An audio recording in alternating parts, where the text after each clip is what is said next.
Heritage. Heritage. Now that's interesting, isn't it? It is. And I was going to ask you that question. So I should probably just introduce, this is part 2 of the interview with Jayanti Shah. A week has gone by. Yes. Are you ready for round 2? I am absolutely ready for round 2. I can't remember what I said the first time round. We're going to be joined in the studio by 2 of the volunteers on the project as right. well. Yeah. So they may interrupt us at some point, but we'll just talk and Okay. we'll stop when they come in, no problem. All right, so in our talk last week, you talked about that question that sometimes people ask. Like, where are you from? Interesting question, isn't it? What do you say when someone asks you that? Well, where are you from has got 2 main reasons for asking. One is curiosity. The other is observing that there is something different, in this case, color about you. And observing that there's difference, therefore, people want to pin you down to where you belong. Over the period of time, it has grown to a challenge, as far as I'm concerned. A challenge that you don't belong here, rather than genuine curiosity of where are you from. So when somebody asks me where am I from, I start off by answering Portrude, Southampton. And if they accept that answer, that's it. I can then talk about my heritage and I can then talk about my background. If they don't accept that answer, then it leads to the question of, no, I meant before that. No, I meant before that, etc. So my answer these days is very simple. If we all went back to where we came from, we will all end up in Rift Valley and there won't be enough room for us. So, that's my answer. So the question really should be, where do you belong, rather than where are you from? I will often wondered how newcomers to Southampton decide that Southampton is their city. How long does it take them to decide that Southampton is city? How long, when somebody lives in a new environment, how many years they have to live there before they themselves consider to be part of the local community, let alone being challenged by the outsiders that they don't. And the 2 go hand in hand, don't they? So what about for you then? If I say in a curious way, where are you from and where do you belong? My answer is very, very, very simple. I have lived in Southampton since 1968. Therefore, Southampton is my city. I was born in Nairobi and I went to university straight from Nairobi to Southampton University. My parents originated from Gujarat in India. And that's the background. We are all of us, have got the same history. India, Kenya, Britain. And that's the history of British Empire. We are all, some people were sort of aligned themselves to the British as part of British Empire. Some people who were colonized by Britain, but again, part of British Empire. Same history, same heritage, but from different angle. I think that's an interesting way to look at it. I've never really thought about that there is that shared history. So you seem to embrace that. You don't see 3 separate cultures kind of competing within you? No, I mean, what we are in December 2022. My mother died in October 2022 and she was 103. She was born in India, Gujarat, moved to Kenya, moved to Britain. The longest time she spent was in Britain. And with the death of the Queen this year, she has been through 7 monarchs. And all of them part of, she's known nothing else other than British Empire and British passports and Britishness. Although culturally, obviously, she's got a tradition of Gujarat, who the families are, who the hierarchy is, how do you talk to the family, etc. And that culture is maintained. But we confuse that, don't we, between culture, nationality, religion, and race. Race is a misnomer because there's no such thing as race. There's only one human race. Everything else divided up in culture and religion and maybe color. So I view it in those terms. I turn around and say things happened in the past. A lot of them were bad things that happened, but they happened. You can't change it. So you now look forward to how you will develop it to make sure that it doesn't happen in future. This is very true. I'm just going to find these two volunteers because I want them to listen into this. So we will just keep recording.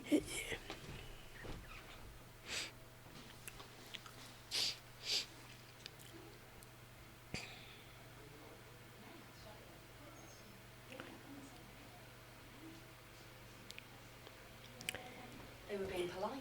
I thought so. I'll edit this bit out. Yeah. Everybody is being polite.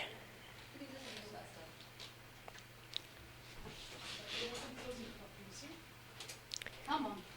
Oh, you're in the big. Yes, it's very Hey. careful. Come there, Jayanti. Hi, no, Mr. All right. How are Yeah. you? Yes. Where would you like me to sit? I don't know. It's her show. Hello. It's her show. I'll watch, because I don't know where you want me to sit. Yeah. Can you move? Where would you like me to sit? Yeah. Oh, sorry. It's all right. It's really warm in here. Oof. Yeah. Oh, no, sorry, please. Oof. Where do you want to sit? Anywhere. All right, so we've talked about that question of where are you from, Yeah. and you're a global citizen. You're from everywhere. Well, I wouldn't say global citizen. I've always been a British citizen. But that nationality, another thing that's confused, isn't it? Culture, religion, nationality, color. There's all confusion between immigrant. It's all confused. Now, as far as I'm concerned, I've lived in Southampton for 50 years. Therefore, Southampton is my city. And at which point then did you become a Suttonian? That's a question I ask of everybody who settles down in a new environment as to when they adopt their new environment as Suttonian. I adopted that back in 1985, being involved politically with a small p, politically with a lot of things. And in 1985, actually just before that, when I bought the house, but even then, there was still toing and froing in terms of families and relationships, etc. But after that, it was Suttonian in terms of streets around me, houses around me, car parking problems around me. All that needed to be addressed because that was my environment. I had decided I was going to live there. Most of the family, most of my parents' family are in UK. Therefore, as far as UK was going to be home, therefore you make the best of it. So when did I become Suttonian? I think mid-80s. Did you consciously think, I've made it now, I'm dealing with parking problems? No. I didn't consciously. I still face today, even now, people sort of wanting to box me in as an Indian. And my answer to them is never been there. So I think I told you, I can't remember, there was a lady about my age, 73, white lady, and she was talking about this white bloke called Dan, a young man. Yeah, I says, I did tell you, didn't I? About his girlfriend? His girlfriend, yeah. And really the question was, his girlfriend is Indian. No, she's not. She comes from Glasgow. So what makes her Indian? And I think that confusion, because she was brown, she's Indian. Pakistanis might object to that, but there you go. Do you, through your mum, and we talked about through being Jain as well, so Yeah. through religion, do you feel Indian? Not really. I mean, I am as distant from India as I am from British establishment in Britain. It's sort of, alienation can be used positively or can be used negatively. Explain. People who feel alienated from where they are, which is what I do, I feel as well. And you can turn around and make it a positive by actually looking at the issues rather than where you belong or who you are.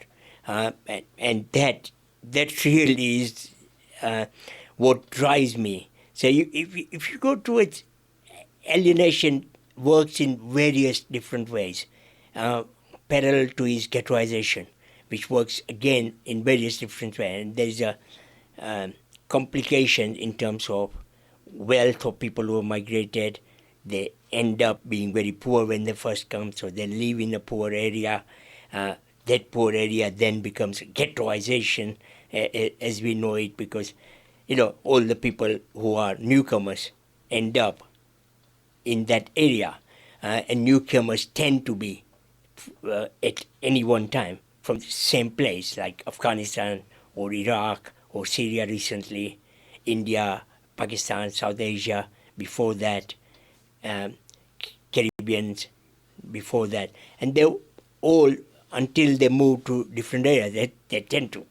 And I have never, because I suppose in Southampton, I was living in hall of residence when I came about. So I didn't have that experience of direct involvement with people in Southampton, in locality and residential areas.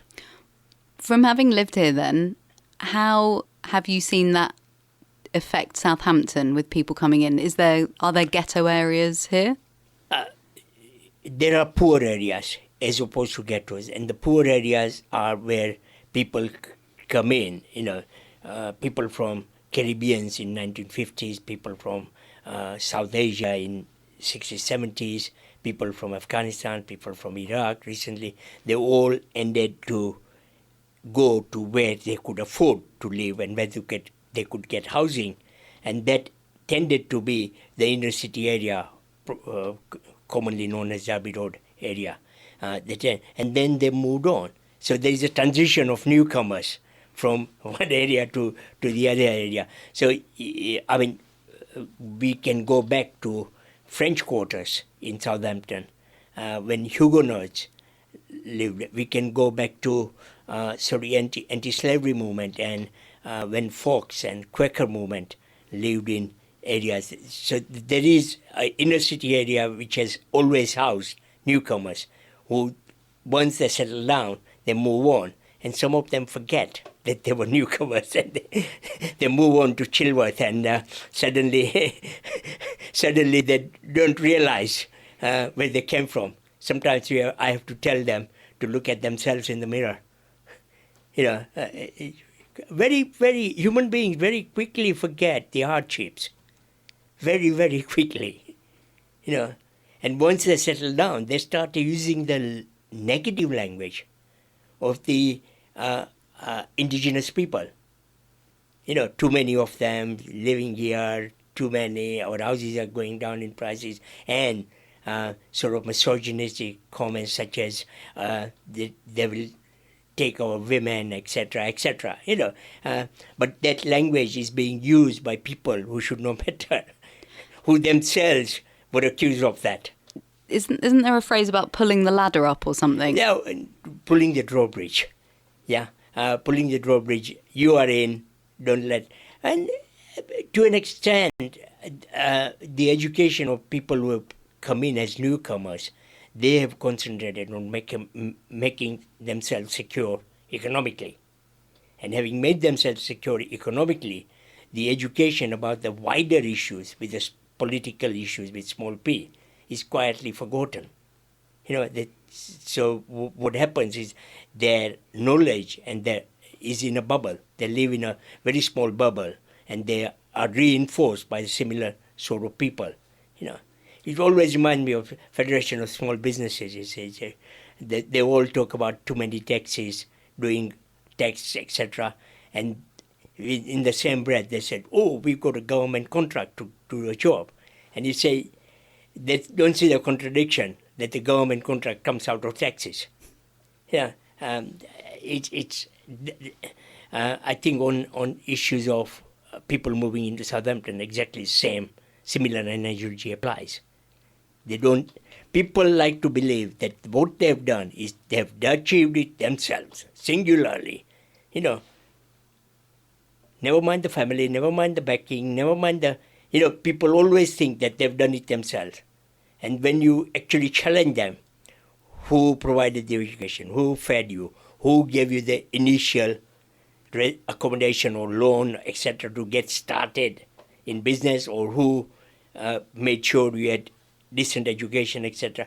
And they quietly forget that the influence of the family and influence of people around you and influence of advertisement around you, as all influences. There is nobody, but nobody is a self-made person, as far as I'm concerned. So who helped you? Well, initially, going to university, obviously parents paid the fees to go to the university. Even though I was a British citizen, I still had to pay fees. Then there's, funnily enough, British government helped me. Because we had, at the time I graduated, there was a industrial training board. And part of the industrial training board was all the companies who employed a particular category of people, say engineers in this case, paid towards that training board. And they got the money back by training people. So indirectly, that ruling, I was employed as a graduate trainee. And at that time, there was just about beginning of we ought to have more people from what was then referred to as New Commonwealth participating in echelons of British society.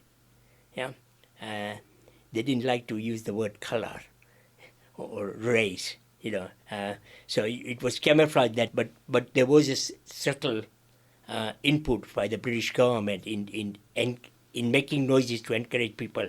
And since the company who trained me, it didn't cost them anything because they could get the money back from the levies they'd paid. In fact, they got 105% back. So in a way, that was part of the help. The second part of the help was really at the university. And help was indirect, not direct.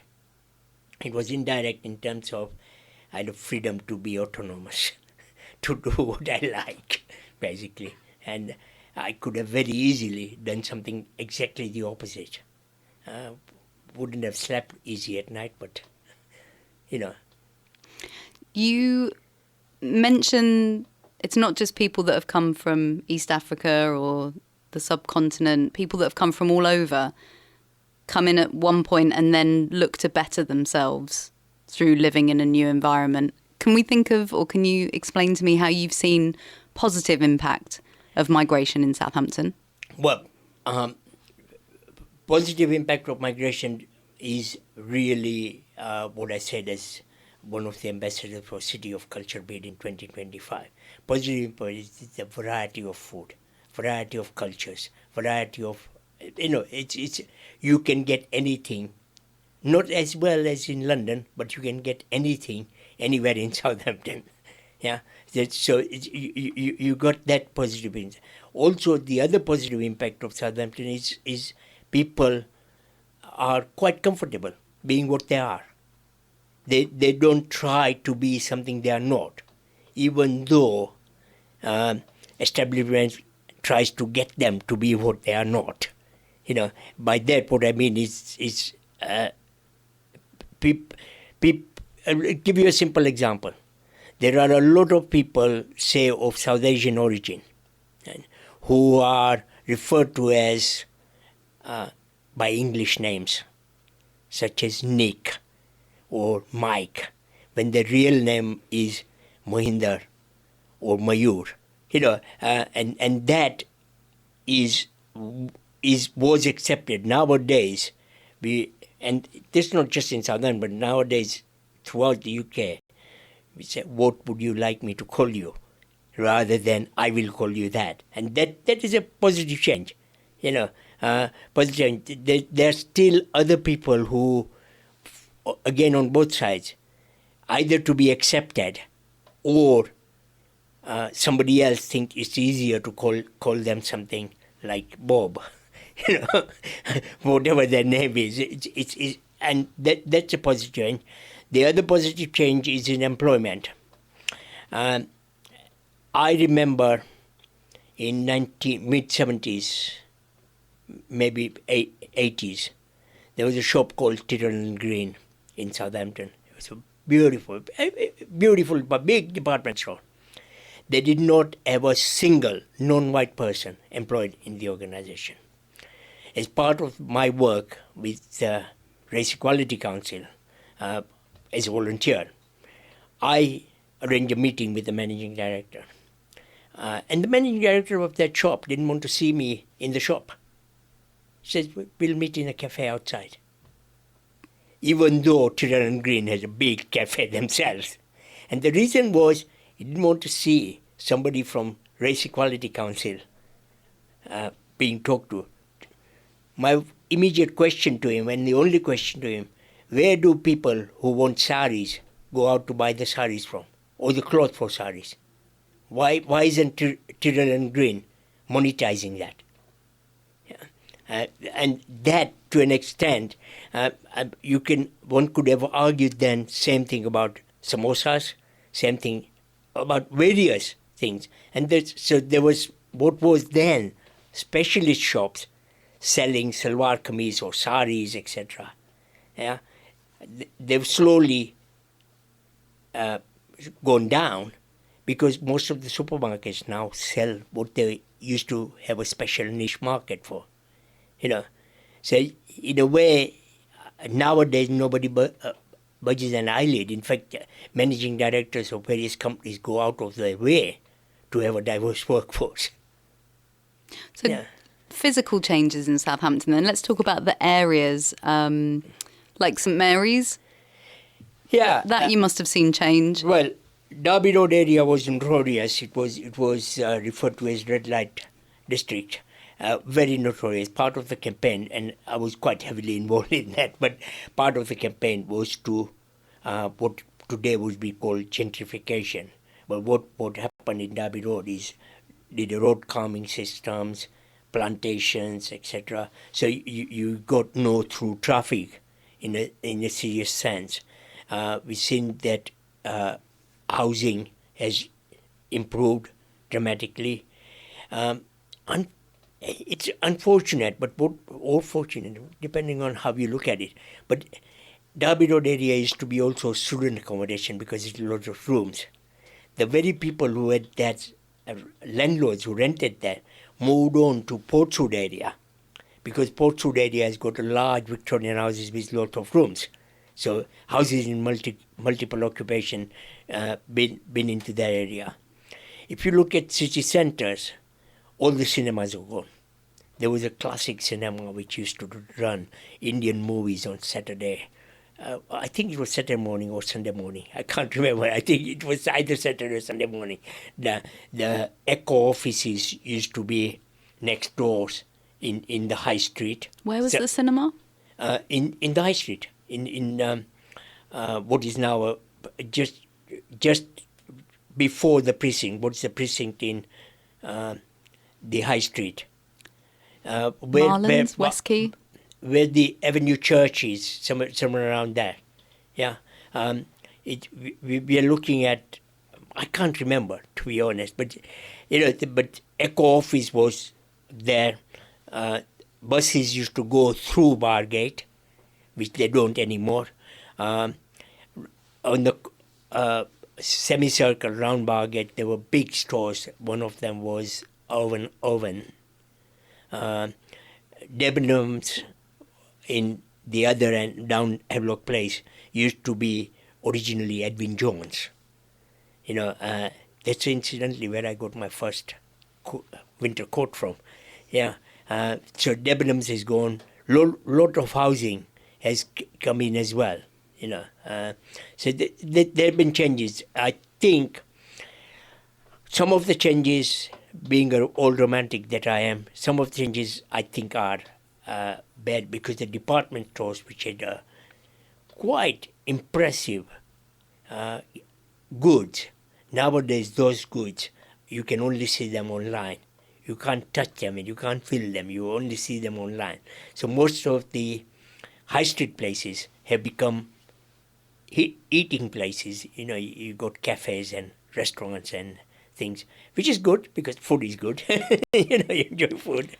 Talking of food then, when you came and you were a student, were you able to get those tastes of home? The Indian food or the East African food? Yep. Yep. Occasionally there was a parcel from Kenya, from my parents who were still in Kenya. But most of the foods, and that's where I ended up learning how to cook. And I used to help my mom, but really became good at cooking after the university days. Although I was living in also residence, I went round to people who had digs in Japan, and we did cooking together. And also during the holidays, all the students, local students, went home.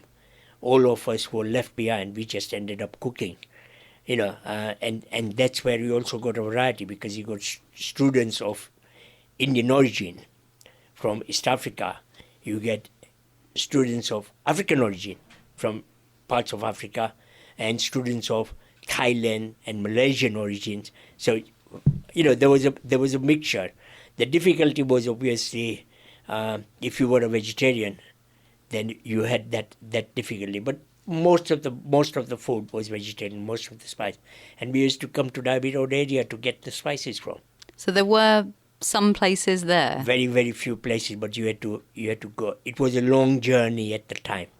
Today I don't think about anything about walking that, but it was a long journey because from Swedling was just a different country compared with Derby Road. You know, totally different countries. Now it's all merged in. And partly because there's a lot more traffic, partly because there's a lot more buses going through, a lot of movement. But even in Southampton today, you got Millbrook Estate, which is a council housing estate. You got who think going to Shirley requires a passport, you know, because to them Shirley is, where is Shirley? Yeah, there are people in Highfield who don't frequent town. They tend to go to Winchester. Yeah, so you know, there's not as much doing, and Southampton City Centre has begun, and these days because of online shopping, people don't venture out to town except for social occasions or going to cinemas. How has that affected Southampton, do you think? It has and it hasn't. I mean, Southampton has got two rivers going through it, and therefore all the little districts around Southampton are little parochial places, you know, which you don't really look at.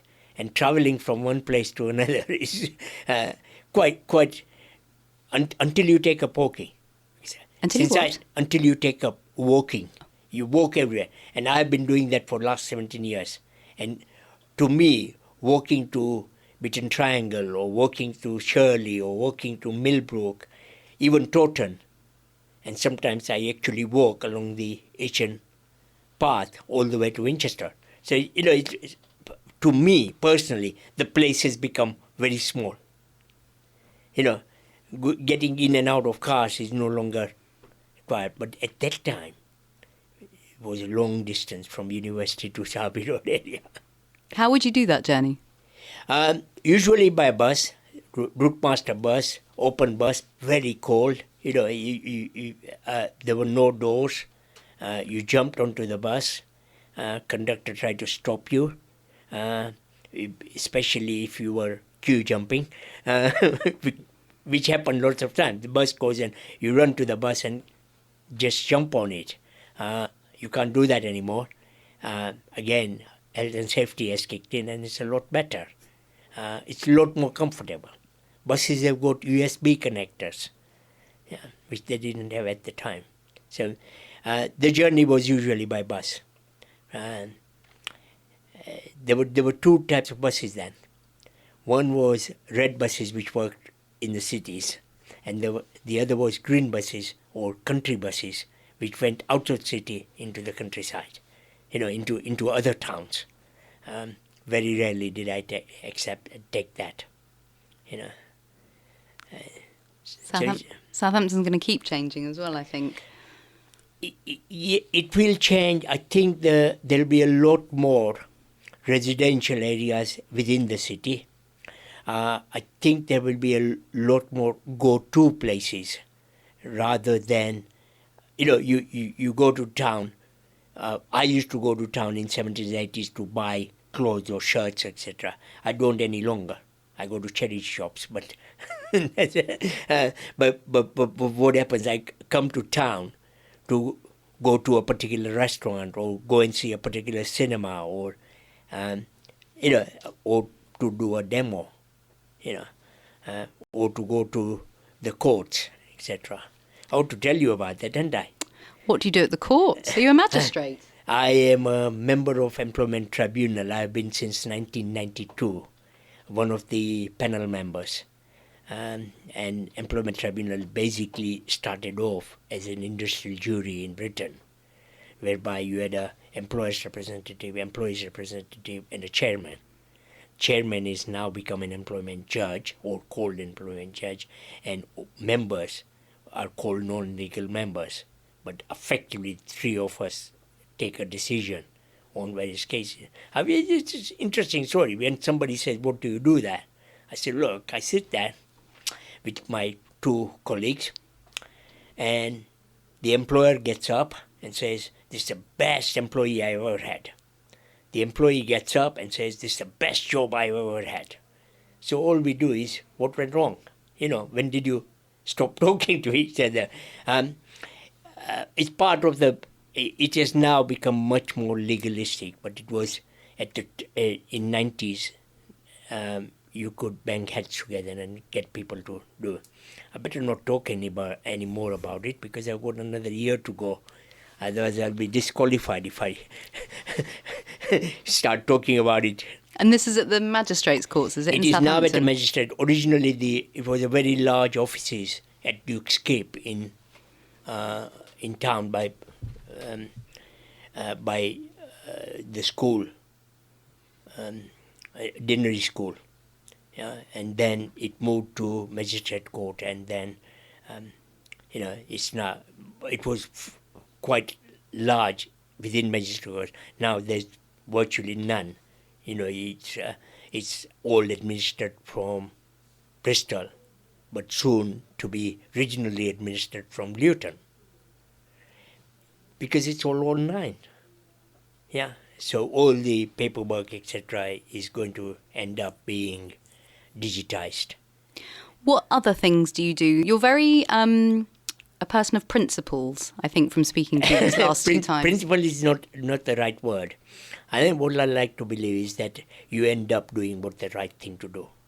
Yeah, do the right thing. Make you sleep easy at night. You don't tell lies, because then you're going to remember which lie you told.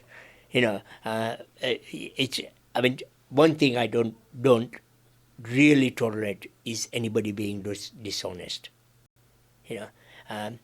It doesn't matter what it is. Play by the rules, and that's it. If you disagree with the rules, you try and change them.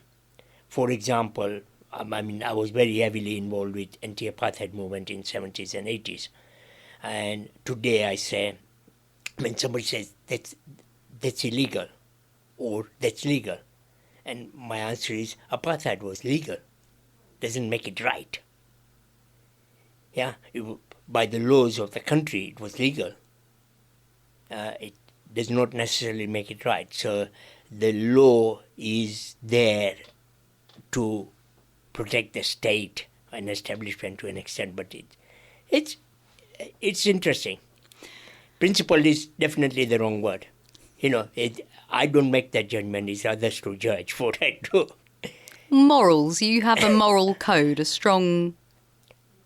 Yeah, to an extent. I think that must be cultural heritage, and also having to justify yourself in people who didn't. The original question about where are you from, That justification actually asked, why are you asking? What is wrong with me being here? That type of moral code. But I think it comes out of, as I've said before, my dad used to punish me not because I'd done wrong, but because I'd given somebody an opportunity to complain about it, complain about me. Okay, punishment was harsh words, but that's about all. And that, to an extent, I think that's where the moral compass comes from, is how the family sort of related it, how they view people are people, and you can't just walk all over them.